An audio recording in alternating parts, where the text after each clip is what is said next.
Okay, I'm here with Lance Runyon. Just got done getting first place at the CIML. Ranked number one at 3A152 from Southeast Polk. Lance has placed 5th, 3rd, and 3rd at state. How you feeling this year so far? Is this going to be the year that you finally get over the hump and win it? That's the goal. It's been the goal for the past 3 years, so hopefully we can jump over that hump and get it done. Now, Southeast Polk has one of the toughest schedules that I've ever even really heard of. I mean, you guys actually travel out of state to find competition. And here we are, it's conference time, and you've only had 2 matches where you didn't pin your opponent in the first 3 minutes. And those were by scores of 7-2 and 10-0. Explain, just how you're able to be as dominant as you are. I think constant pressure on the guy and always in their face. Putting pressure on them and making them feel like I'm always ready to go. And I've been working all year, for the past 3 years on developing good stuff on my feet and working to get a good first takedown. And if I can't get a turn, I work them back up and get another one and then keep going on from there. So. All right, like I was saying earlier, I've known you for years. It goes way back. The first time I saw you, you pulled the upset of the Super Pee Wee tournament. I don't know if you were in 1st or 2nd grade, but it was over Jackson Feldman, who was the guy in your grade at the time. Like nobody ever beat him. I think that was in the finals. Yeah, that was 1st grade. And even back then, you used to have kind of the same unique little style that you've got to this day. But every year you fine tune and you build upon it. Leg spladles, and you're comfortable in dangerous positions where most guys are in trouble. Who helped you develop this style that you've perfected? I'd say Chad Tunick is one of the best technicians for sure. High altitude. High altitude. Yep. That's where I learned most of my technique, other than the living room floor when I was super young with my dad. So. Was your dad a wrestler? Yeah, he wrestled in high school. Oh, cool. So last year, a regular season thorn in your side was Grant Stotts, which he was a state champ himself. Yeah. He beat you 3 or 4 times in the regular season, but you kept closing the gap as the year went on.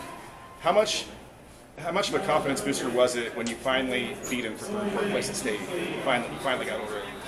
I really felt like that was something that I really needed to overcome.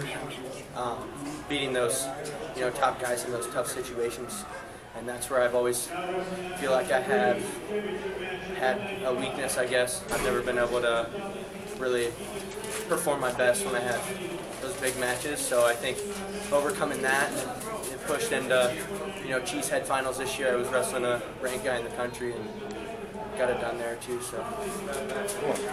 Now, speaking of high altitude, you basically trained your entire career with them. Yeah. How much of a positive impact has Coach Chad Tunick had on your life in general? Just not even all the wrestling thing. I remember his camps. We went over mental goals. We set hit lists, the top 10 guys that we wanted to beat in the next year or whatever it is. And I think just continuing to believe and trust in his process is really what brought me to the skill that I am at today. And here's another blast from the past. I brought up Feldman from 1st or 2nd grade, but your 6th grade year, you and Aiden Reeves had both made the finals at AAU, and you both took the mat at the same time. And I'll never forget it. You were wrestling Zach Bevins, yep. and Aiden was wrestling Preston Terry. And this happened right in front of me. Before you guys went out and shook hands, you did one of the coolest handshakes I've ever seen in my life, and it lasted at least 10 to 15 seconds. How did you guys learn that, and how did you perfect that? Can you still do it? I can still remember a little bit of it. I think it would help if I had him here with me, but I remember coming up with that.